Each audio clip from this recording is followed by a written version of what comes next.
My name is Carol Peterson, I'm 63 years old, and just hours after I buried my husband of 40 years, my own daughter told me to find another table because it was for real family only. Before I tell you how I used my husband's last words to destroy their greed, let me know where you're watching from in the comments. The scent of oak-grilled steak and baked potatoes usually made me feel warm, comforted. It was Richard's favorite smell, but that evening at the Oak Barrel Steakhouse in Austin, the smell just turned my stomach. It had only been 4 hours since we'd laid him to rest. The air around our large, reserved table was thick with unspoken words, heavy with a grief that felt performative coming from my children. I'd been in the ladies' room trying to splash some life back onto my face. When I returned, they were all seated. My son, David, and his perfectly manicured wife, Jessica, and my daughter, Susan. They were murmuring to each other, but the conversation died the moment they saw me approach. I moved toward the empty chair beside David, the one they had obviously left for me. But as I drew near, Susan stood up. She didn't pull the chair out for me. She blocked my path, her body a rigid barrier. She was wearing a black dress that was a little too tight, a little too stylish for a funeral. "Mom," she said, her voice not a whisper, but loud enough for the neighboring tables to hear. "Maybe you should find another table. This one is just for the real family." The words hung in the air, sharp and glittering as shattered glass. Real family. After 40 years of marriage, of raising them after their own mother had walked out on them when they were just toddlers, of being the only mother they had ever truly known. I wasn't real family. I saw it all in a flash. David quickly looked down at his water glass, his shoulders hunched. He'd always been weak, easily led. And Jessica, my daughter-in-law, didn't even bother to hide her smirk. It was a small, tight smile of pure victory. This was her doing. I knew it as surely as I knew my own name. For a second, the world tilted. The low hum of the restaurant faded to a dull roar in my ears. I felt a hot wave of shame wash over me as I saw a woman at the next table glance over, her eyes wide with pity. They were doing this here. In public. On the day I buried their father. A part of me wanted to crumble, to just turn and walk out, to let the tears I'd held back all day finally fall. But then something else took over. 8 years of biting my tongue, of swallowing insults, of watching my husband's heart break a little more each time they treated me like an outsider, a glorified housekeeper and ATM. It all coalesced into a single point of cold, hard clarity. The grief in my heart didn't vanish, but it made room for something else. Something that felt like steel solidifying in my veins. My hand didn't shake as I reached into my black leather purse, the one I'd clutched all through the funeral service. My fingers bypassed my tissues and my reading glasses, closing around a single crisp cream-colored envelope. Richard's elegant, familiar script was on the front. For my children, to be opened after my funeral. I pulled it out. The entire table watched my every move. The smirks were gone, replaced by a flicker of confusion. I didn't say a word. I simply stepped forward, leaned past Susan, and placed the envelope in the center of the table. It landed with a soft, definitive thud that echoed in the sudden silence. I finally met Susan's eyes. My voice when it came out was calm, devoid of the tremor I felt inside.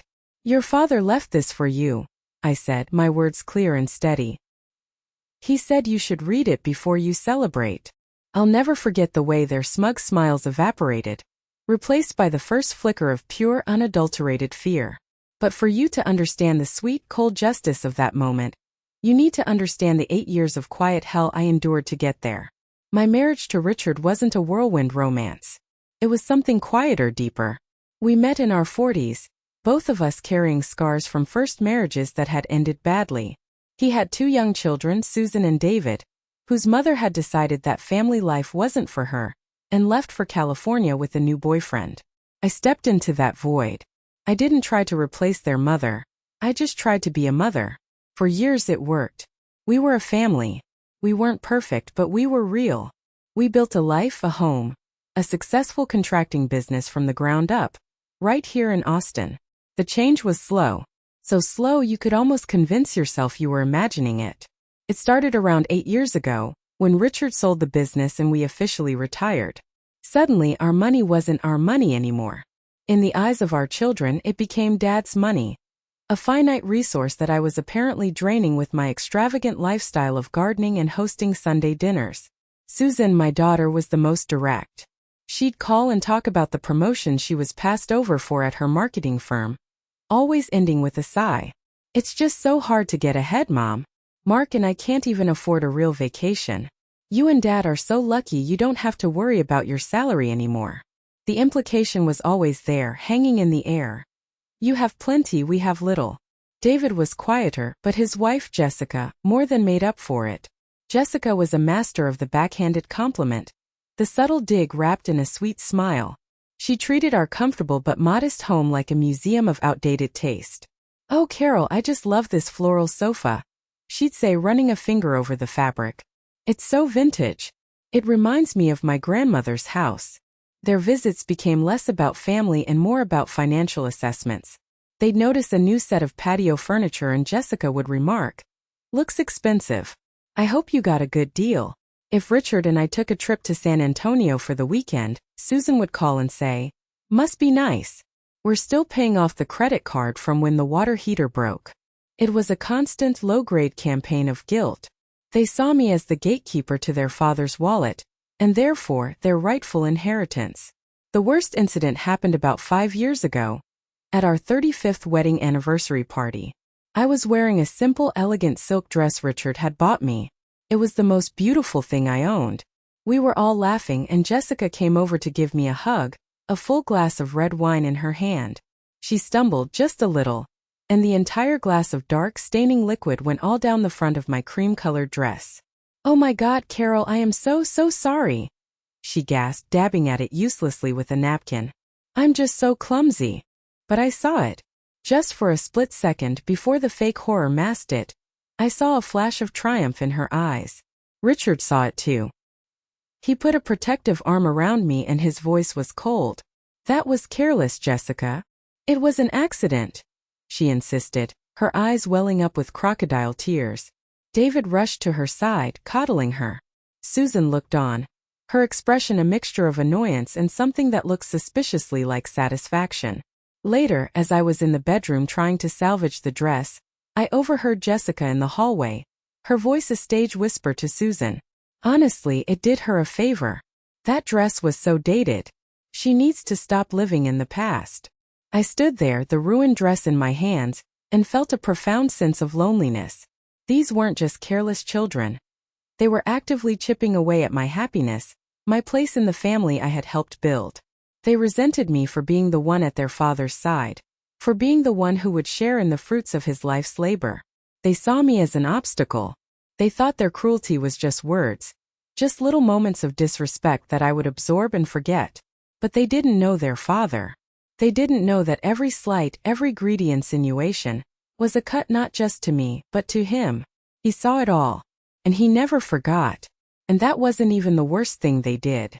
The diagnosis came like a thief in the night. Pancreatic cancer. Stage 4. The doctor gave Richard 6 months, maybe a year if the chemo worked. The world we had built, our quiet life of retirement, of morning coffees on the porch and evenings watching the sunset, it all just shattered. My children's reaction was immediate. Suddenly their schedules cleared. Susan started dropping by after work almost every day, bringing bland casseroles and an endless stream of questions about finances. "Dad, have you updated your will recently? You need to make sure everything is in order. We wouldn't want the state to get tied up in your inheritance." David would call, his voice full of false concern. "How are you feeling, Dad? Jessica and I were talking and we think it might be smart to put the house in a trust. Just makes things simpler. For Mom." It was all cloaked in the language of concern, but the greed was a sickening stench beneath the perfume of their words. I was the one who held Richard's hand during the chemo sessions that left him weak and nauseous. I was the one who sat up with him at 3 a.m. when the pain was too much for him to sleep. I was the one who researched clinical trials, who called doctors in Houston, who crushed his pills into applesauce when he could no longer swallow them. To them, I was just part of the furniture, the caregiver who was conveniently in the way of their payday. The moment I knew this was more than just greed, that it had crossed into something far more sinister, came about 3 months after the diagnosis. It was a Tuesday afternoon. Richard was asleep in his recliner, his breathing shallow. I was exhausted, having been up most of the night. The doorbell rang. It was David and Jessica. Jessica swept in, carrying a ridiculously large edible arrangement. "We just wanted to see how you both were doing," she chirped, her eyes scanning the living room as if she were already taking inventory. She sat down on the sofa, placing a thick leather-bound folder on the coffee table. It landed with an authoritative thud. "Carol," she began, her voice dropping into a tone of deep, practiced sincerity. "David and I have been so worried about you. You have so much on your plate. It must be overwhelming." I just nodded, too tired to argue. "It's a lot," I admitted. "Exactly," she said, leaning forward. She opened the folder. It was filled with official-looking documents, full of dense legal text. "That's why we had our lawyer draw these up. It's a durable power of attorney." My blood ran cold. "It would just allow us to help you," she continued smoothly, not missing a beat. "We can handle the bill payments, talk to the insurance companies, manage the investment accounts. That way you can focus all your energy on what's really important, taking care of Dad. You just have to sign here and here." She slid the document across the table and clicked a pen, offering it to me. Her smile was predatory. Her eyes were fixed on me, waiting. David sat beside her, silent, refusing to meet my gaze. He was a willing accomplice in his wife's scheme. They were trying to seize control of everything while Richard was still alive. I looked from her eager face to the pen, then over to my husband. His eyes were open, just barely. He had been awake the whole time. He couldn't speak, but his gaze was sharp, and he gave his head the slightest, almost imperceptible shake. "No." I pushed the folder back across the table. "Thank you, Jessica, but that won't be necessary. I can manage." The sweet smile on her face vanished, replaced by a flash of pure fury. It was gone as quickly as it came, but I saw it. She knew she had overplayed her hand. "Fine," she snapped, snatching the folder. "We were just trying to help." They left a few minutes later, the fake fruit arrangement sitting on the table like a monument to their failed coup. That night, when Richard was having a rare moment of clarity, he gripped my hand. "They tried to take it, Carol," he whispered, his voice raspy. "They tried to take it all." "I know, honey," I said, stroking his hair. "I know." That was the moment I knew this wasn't just about disrespect anymore. This was a war for my survival, for my dignity. And Richard, as weak as he was, he knew it too. That was the night we made the call to our lawyer. That was the night we started to plan. The last few months of Richard's life were a blur of hospital visits, medication schedules, and cherished fleeting moments of lucidity. But through the fog of pain and morphine, he had a singular focus. He was a man preparing for his final battle, one he wouldn't be alive to see the end of. Our lawyer, Howard Miller, was an old friend, a man whose integrity was as solid as the oak desk in his office. He started making quiet visits to our home. At first, I thought it was just to help put our affairs in order, the standard procedure. But Richard had something else in mind. "Howard," Richard said during one of their first meetings, his voice weak but firm, "I need more than a will. I need an ironclad defense. For Carol." And so the planning began. It was Richard's final project, and he orchestrated it with the precision of the contractor he had been his whole life. He knew his children. He knew Jessica. He knew they would not go quietly. He anticipated their every move. The first thing Howard arranged was a series of video depositions. There were 7 of them in total, filmed over the last 6 months of Richard's life. For each one, Howard brought a notary and a videographer to the house. The camera would start rolling, and Richard, looking directly into the lens, would state his name, the date, and confirm that he was of sound mind and not under any duress. Then he would talk. He would explain his decisions, his reasons for structuring his will the way he was. He detailed, with heartbreaking specificity, the behavior of his children. He talked about the constant demands for money. He talked about the disrespect, the way they treated me. He described the power of attorney incident in excruciating detail.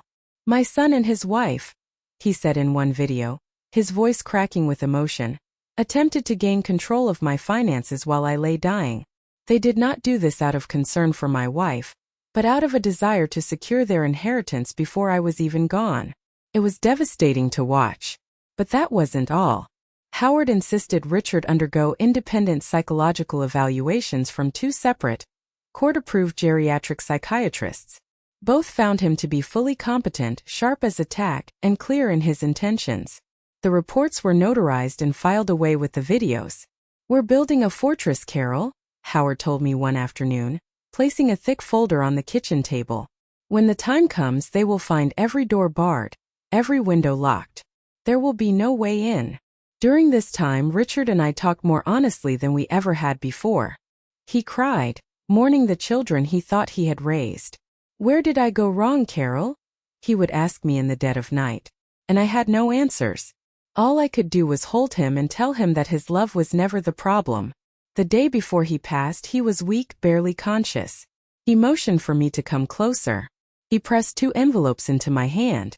One was the cream-colored one, addressed to his children. The other was a plain white one with just my name, Carol, written on it. "The first one is for them," he rasped, his breath catching. "You'll know when to use it." His fingers tightened on mine. "The other one, the one for you, don't open it until it's all over. Until you're safe. Promise me." I promised, my tears falling onto our joined hands.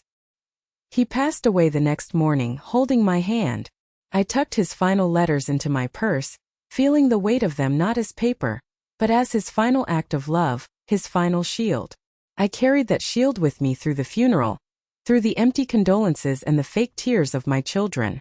I carried it with me into the Oak Barrel Steakhouse, and when my daughter tried to cast me out, I knew the time had come. The moment he had prepared me for was finally here. Back at the restaurant, the air crackled with tension. The smug confidence had vanished from my children's faces, replaced by a wary, almost fearful curiosity. Susan's hand trembled slightly as she reached for the cream-colored envelope. Jessica watched her, her eyes narrowed to slits, her jaw tight. David just stared at the envelope as if it were a venomous snake. Susan broke the seal. The sound of tearing paper was unnaturally loud in the silent restaurant. She unfolded the single sheet of stationery inside. Richard's personal letterhead, the one with the embossed oak tree at the top. The 3 of them huddled together, their heads bent over the letter, their bodies forming a tight, conspiratorial circle that excluded me completely. It was the same way they had operated for years. I didn't need to read it. Richard had shown it to me the day he wrote it. "They need to hear it in my words, Carol," he had said. "No lawyers, no filters. Just me." I watched their faces. It was like watching a time-lapse of a flower wilting. First, Susan's eyebrows shot up in disbelief. She shook her head, muttering, "No, no, he wouldn't." "What does it say?" Jessica demanded, her voice a harsh whisper. Susan's voice was hollow, barely audible. He says he was ashamed of us." David snatched the letter from her. His eyes scanned the page, widening with each line he read. His face, already pale from the funeral, turned a pasty, sickly white. "This is impossible," he breathed. "He says we treated Mom like trash. He calls us cruel and disrespectful." Jessica ripped the letter from David's grasp. Her expression shifted from confusion to incredulity, and finally to pure, undiluted horror. She was reading the second paragraph. The part about the money. "The house," David said suddenly, looking at me, his eyes pleading. "What does it say about the house?" "He left it to me, David," I said calmly, taking a slow sip of my ice water. "I was his wife. It's where I live. But we grew up in that house." Susan protested, her voice rising in panic. "Mom's rose garden is there." "Your biological mother's rose garden," I corrected gently, "which I have been tending for the last 40 years. Jessica was still staring at the letter, her face ashen. "The investment accounts," she whispered, the words catching in her throat. "The retirement funds, the inheritance." "They're mine as well," I confirmed. "But the life insurance," David blurted out, a desperate edge to his voice. "He had that huge policy from the business. He always said that was for us." I allowed myself a small, sad smile. "Actually, David, your father changed the beneficiaries on all his life insurance policies about 6 months ago. I'm surprised he didn't mention it to you." The 3 of them stared at me, their faces a mask of stunned silence. They were like chess players who had just realized their opponent had been 3 moves ahead of them the entire game. It was Susan who broke the silence, her mind scrambling for any asset they might have overlooked. "The lake house," she exclaimed. "What about the lake house in Marble Falls?" "Sold," I said cheerfully. "The boat?" David asked, his voice weak. "Sold." "The stock portfolio?" Jessica demanded. "The Morgan Stanley account?" There was over $1 million in that account. I leaned forward slightly, savoring the moment. "Ah yes. The portfolio. That's the most interesting part. Richard liquidated the entire thing. Cashed it all out 3 months before he died. Every last penny." Jessica looked like she was going to be sick. "Liquidate it? Where did the money go? Where is it?" she demanded, her voice rising to a shrill cry that made heads turn at other tables. I let the question hang in the air for a moment, letting them stew in their panic. I looked at their greedy, desperate faces, and for the first time in 8 years, I felt no pain, no sadness. Only a profound, cleansing sense of pity. I smiled, a real, genuine smile this time. "That," I said, "is the best part. And I think you're going to want to sit down for it." The silence that followed my statement was absolute. The clinking of silverware from other tables seemed a world away. My children and my daughter-in-law were frozen, their eyes locked on me, waiting for the other shoe to drop. "The money," I began, keeping my voice even and low, "wasn't spent. It wasn't hidden. It was reinvested. Richard used it to establish several irrevocable educational trust funds." I watched their faces for a flicker of understanding, but saw only confusion. They were so focused on their own gain, they couldn't comprehend an act of generosity. "He set them up for his grandchildren," I clarified. "For Michael. For Susan and Mark's future children. For any grandchildren to come. He funded their entire college education, from bachelor's degrees to doctorates, if they so choose. It's all there waiting for them. A complete college fund for each of them." For a moment, a wave of relief washed over Susan's face. David let out a breath he seemed to have been holding. They thought they had found a loophole. Money for their kids was indirectly money for them. Jessica, however, was smarter than that. Her eyes narrowed. "What's the catch?" she asked, her voice laced with suspicion. "I'm so glad you asked, Jessica," I said, my calm demeanor clearly unnerving her. "There is a condition. A rather significant one. Richard appointed me as the sole trustee and administrator of these funds." I let that sink in. "That means I continued, pointing a finger at my own chest, "control the disbursement of all funds. I approve the payments for tuition, for housing, for books. I manage the investments. Everything goes through me." The color drained from David's face. Susan looked like she had been slapped. "And," I added, delivering the final crushing blow, "Richard included a very specific clause in the trust agreement. It's called a familial relations clause. Access to the funds is entirely contingent upon the grandchildren fostering and maintaining a genuine, consistent, and respectful relationship with their grandmother. With me." The implications of my words slammed into them like a physical force.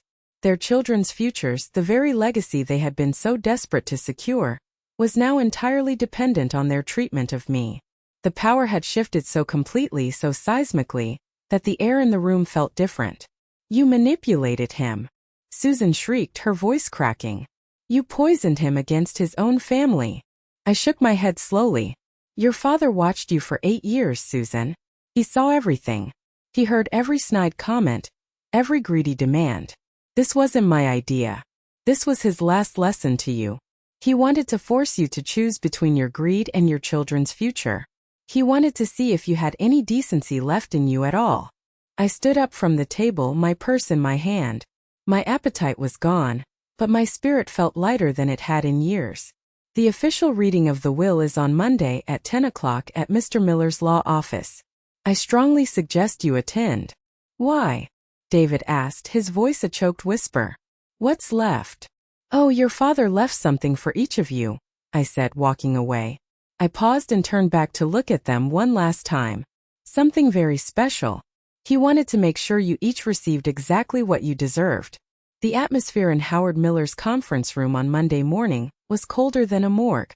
The room was all dark wood and leather-bound books, smelling of old paper and money. Susan, David, and Jessica sat on one side of the polished mahogany table, a miserable, unified front of resentment. They looked haggard, as if they hadn't slept all weekend. I sat on the other side next to Howard. I felt a strange sense of calm. The fight was over. This was just the epilogue. Howard, ever the professional, cleared his throat and put on his reading glasses. He opened a thick, formal-looking document. "We are gathered for the reading of the last will and testament of Richard Allen Peterson," he began, his voice echoing slightly in the quiet room. He went through the legal formalities, the declarations of sound mind, the revocation of all previous wills. My children fidgeted, their eyes darting around the room, anywhere but at me. Then Howard reached the dispositive provisions, the part where everything is given away. "To my beloved wife, Carol Peterson," he read, his voice clear and unwavering, "my partner in life and in love, who stood by me through sickness and health, and whose grace and patience in the face of disrespect I will admire for all eternity, I bequeath the entirety of my remaining estate. This includes our primary residence, all real and personal property therein, all financial accounts, and any and all residual assets." A strangled gasp came from Susan. Jessica squeezed David's arm so hard her knuckles turned white. But they remained silent, knowing there was nothing they could do. Howard paused, looking over his glasses at them. Then he continued, "To my children, Susan Peterson and David Peterson, I leave the following." This was it. The very special something I had told them about. They leaned forward, a pathetic, desperate flicker of hope in their eyes. Maybe there was a secret account. A forgotten property. Something. Howard reached into the folder and pulled out 2 crisp, brand-new $1 bills. He slid one across the table to Susan, and the other to David. "I bequeath to each of them," Howard read, his voice devoid of emotion, "the sum of $1 US dollar." The silence was deafening. Susan stared at the dollar bill as if it were a cockroach. David looked like he was going to vomit. This wasn't just disinheritance. This was a statement. A final, profound judgment on their character. The ultimate insult. But Richard wasn't finished. Howard then produced 2 more sealed envelopes, smaller than the first one. He handed one to Susan and one to David. "Your father also left you each a personal letter." Their hands shook as they opened them. I didn't know what these letters said, but I could guess. I watched as their faces crumbled. Susan's bravado shattered, and a single angry tear rolled down her cheek. David's face contorted in a mask of pure, unadulterated hatred. He looked up, his eyes blazing, and pointed a trembling finger at me. "You did this," he spat, his voice raw. "You turned him against us. You poisoned him." Before I could respond, Howard intervened, his voice as sharp as a judge's gavel. "Mr. Peterson," he said sternly, "your father made his own decisions, based on 8 years of his own observations. Furthermore, the will contains a no-contest clause. Any attempt by any beneficiary to challenge the validity of this will, for any reason, will result in the immediate and permanent dissolution of the educational trust funds established for your children. Is that understood?" The threat hung in the air, a guillotine poised over their children's futures. The fight drained out of David's face, replaced by a look of utter, impotent rage. He knew he was trapped. They all were. I thought that would be the end of it. I thought, with no legal recourse and their children's college fund on the line, they would finally give up. I thought I could finally start to grieve in peace.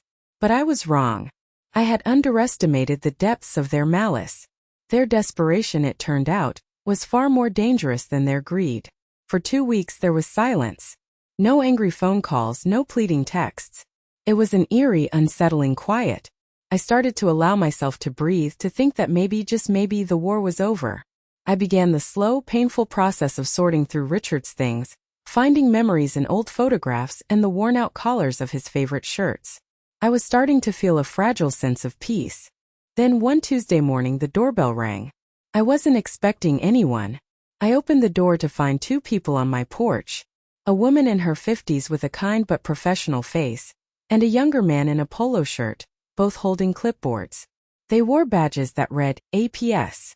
Adult Protective Services. My heart stopped. "Ma'am, are you Carol Peterson?" the woman asked gently. "Yes," I said, my voice barely a whisper. My hand tightened on the doorknob. "We're from the Travis County Adult Protective Services," she explained. "We've received a report expressing concern for your welfare. May we come in?" A third person stepped out from behind them, a man in a crisp suit, carrying a leather briefcase. He had cold, assessing eyes. "Mrs. Peterson," he said, offering a hand I didn't take. "My name is Dr. Alistair Finch. I'm a geriatric psychologist. I've been retained to conduct an independent evaluation." I felt the floor drop out from under me. It was a coordinated ambush. This was Jessica's handiwork. I could feel it. She hadn't been silent. She had been plotting. A report? What kind of report? I asked, my mind racing. The APS woman's eyes were full of practiced sympathy. "The report alleges that you may be suffering from cognitive decline, ma'am. That you're potentially disoriented and incapable of managing your own affairs. It also alleges elder financial abuse on the part of your late husband, suggesting he may have coerced you into financial decisions while you were not of sound mind." I was floored. It felt like a punch to the gut. This wasn't just about the inheritance anymore. They weren't just trying to get the money back. They were trying to have me declared mentally incompetent. They wanted to strip me of my autonomy, my dignity, my home. They wanted to erase me, to lock me away in a facility while they took control of everything. It was a move of such breathtaking cruelty, I almost couldn't process it. "That is a lie," I said, my voice shaking with a fury I hadn't felt before. "A malicious lie." "We understand this is upsetting, Mrs. Peterson," the man from APS said. "We just need to ask you a few questions, and Dr. Finch needs to conduct his evaluation. It's for your own safety." My own safety. They were using the language of care as a weapon. Dr. Finch was already looking around my living room, his eyes lingering on the stacks of papers on the dining table, my attempts to sort out the estate. He was looking for signs of confusion, of a frail old woman who couldn't cope. Panic began to rise in my throat, hot and suffocating. This was a nightmare. They had found a way around the will. If they could prove I was incompetent, they could petition the court for conservatorship. They would win. They would take everything Richard had tried so hard to protect. They had me cornered, using a system designed to protect the vulnerable to victimize me. They thought they had me. They thought they had finally found a loophole big enough to drive a truck through. They saw a grieving 63-year-old widow, alone and vulnerable. But they forgot one thing. They forgot that Richard and I had anticipated even this. We had planned for their malice, for their absolute refusal to accept defeat. They thought they were ambushing a sheep, but they had just walked into a trap that had been set for them 6 months ago. My heart was hammering against my ribs, but Richard's voice echoed in my mind. "We're building a fortress, Carol." I took a deep breath, forcing the panic down. I looked at the three of them, the two well-meaning but misguided APS workers and the smug, hired-gun psychologist. "Please," I said, my voice surprisingly steady. "Come in. Sit down." They exchanged a look, probably thinking my compliance was a sign of confused senility. They settled on my vintage floral sofa, the one Jessica so despised. Dr. Finch opened his briefcase, ready to begin his psychological assault. "Before we begin," I said, holding up a hand, "there is someone I need to call. It will only take a moment." I walked over to the phone and called Howard Miller, my lawyer. I kept it brief. "Howard, it's Carol. It's happening. The APS visit. They're here now." "I'm on my way," he said without hesitation. "Don't say another word until I get there. Stall them." "He's on his way," I announced to the room. "My lawyer. I'm sure you understand I'd prefer to have him present." The APS woman nodded, but Dr. Finch looked annoyed, his carefully planned evaluation schedule being disrupted. We sat in an awkward, tense silence for the 20 minutes it took for Howard to arrive. When Howard walked in, he wasn't carrying a briefcase full of legal documents. He was carrying a slim, modern laptop. He nodded curtly to the visitors and sat down in the armchair opposite them. "Good morning," he said. "I'm Howard Miller, Mrs. Peterson's legal counsel. I understand you're here based on a report alleging Mrs. Peterson's incompetence." "That's correct," the APS woman said. "We are obligated to investigate." "Of course," Howard said smoothly. "And we want to cooperate fully. In fact, my late client, Mr. Richard Peterson, was very keen on ensuring his wife's welfare was never questioned. He anticipated that certain disappointed parties might make such baseless allegations after his passing. He placed the laptop on the coffee table and opened it. "Before you begin your evaluation, Dr. Finch, my client and I would like to present you with some evidence for your consideration." He clicked a file. Richard's face filled the screen. He was sitting in the same armchair Howard was in now. He looked tired, thinner, but his eyes were bright, his gaze direct. A timestamp in the corner of the screen read May 15th. "My name is Richard Peterson," he said, his voice clear and strong. "Today's date is May 15th. I am of sound mind and body. Apart from the pancreatic cancer that is killing me, I am not under duress or any medication that would impair my judgment. I am recording this statement because I have reason to believe that upon my death, my children, Susan and David Peterson, likely at the instigation of my daughter-in-law, Jessica Peterson, will attempt to have my wife, Carol, declared mentally incompetent in order to seize control of my estate." The room was utterly silent. The APS workers stared at the screen, their mouths slightly agape. Dr. Finch's professional composure crumbled, his face a mask of disbelief. Howard didn't stop. He played the next video from June, and the next from July. 7 videos in total, a chronological record of Richard's lucidity and his unwavering, clearly articulated intentions. After the last video, Howard opened another file. "These," he said, turning the laptop screen so they could all see, "are the full psychological evaluation reports from Dr. and Levine and Dr. Marcus Thorne, both court-certified geriatric psychiatrists. Both conducted extensive evaluations in the final months of Mr. Peterson's life. Both concluded, without reservation, that he was fully competent. And both reports make note of his concerns that a malicious competency claim might be filed against his wife." He closed the laptop. The fortress was complete. The assault was over. The woman from APS was the first to speak, her face flushed with embarrassment. "Mrs. Peterson. Mr. Miller. I am so sorry. We were clearly misinformed. This is highly irregular. We will be closing this case immediately." Dr. Finch just sat there, pale and silent. His independent evaluation had been rendered a complete farce. He and the APS workers gathered their things and practically fled my home. Jessica stood in the middle of my living room, her plan in absolute tatters. She looked at me, her eyes filled not with remorse, but with pure venomous hatred. She had thrown her most powerful punch, and it had bounced off an invisible wall of Richard's foresight. I thought watching her that this was the end game. But the final devastating blow didn't come from me. It didn't even come from Richard. It came from the one person she never would have expected. It came from her own son.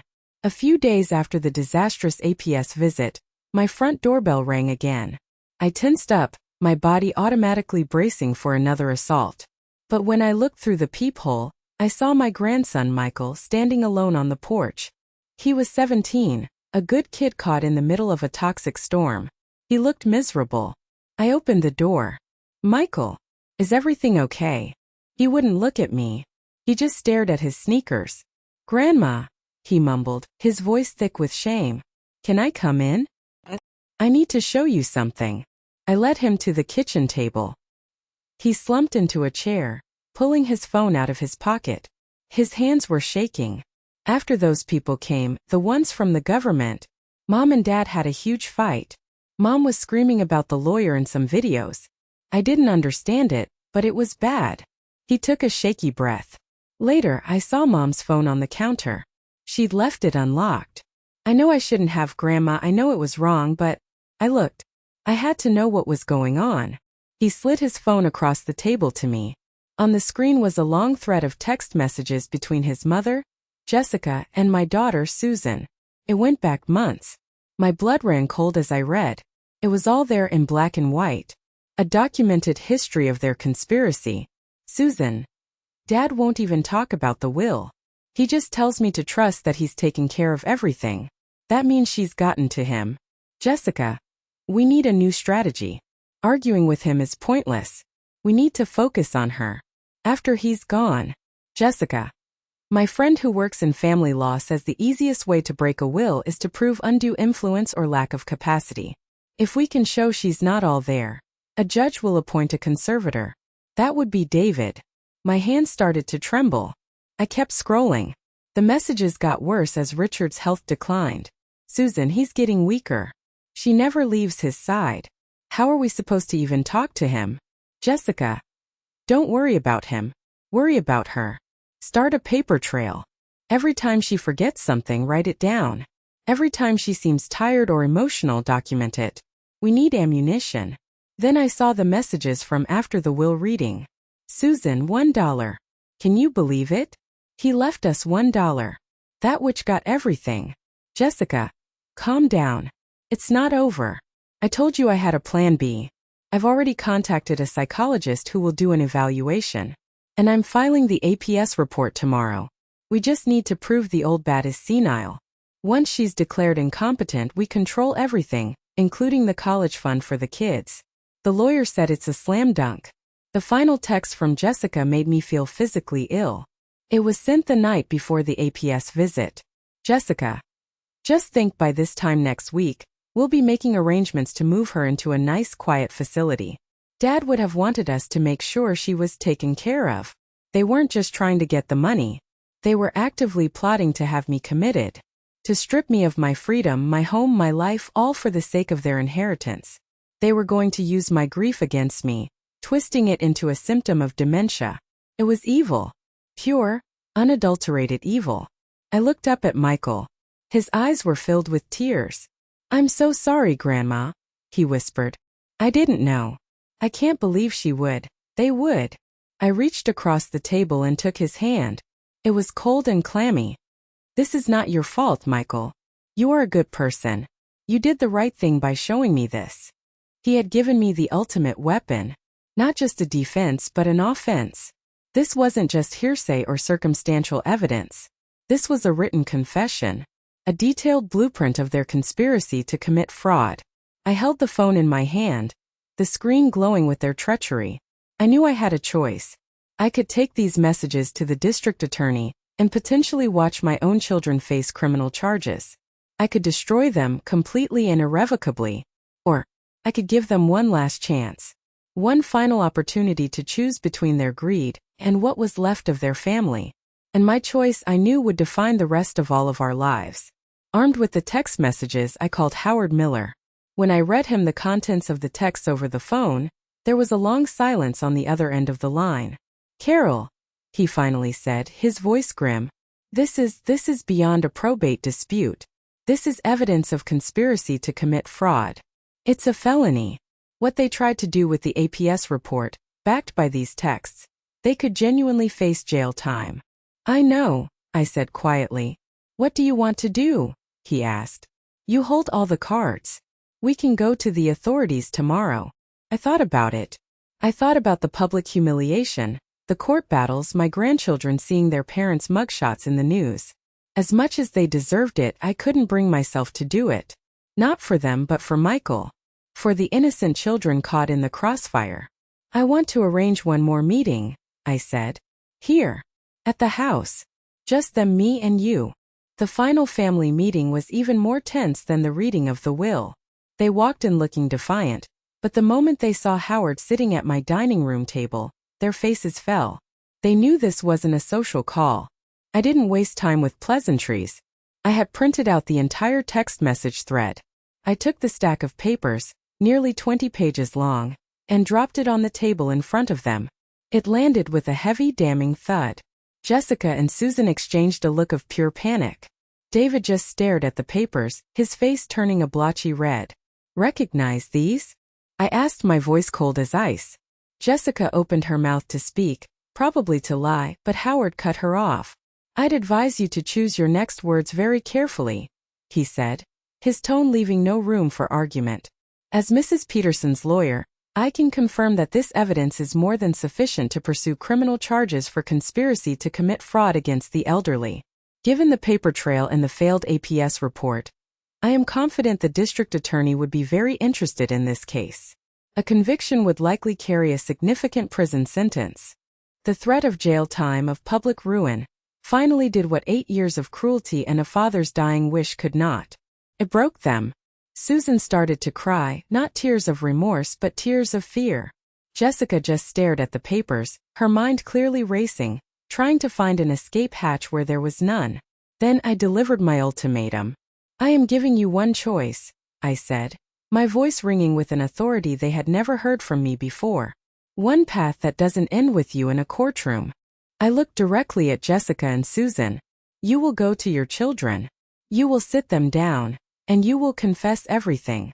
You will tell them about your 8-year campaign of disrespect. You will tell them about your attempt to seize my assets. You will tell them about your plot to have me declared incompetent.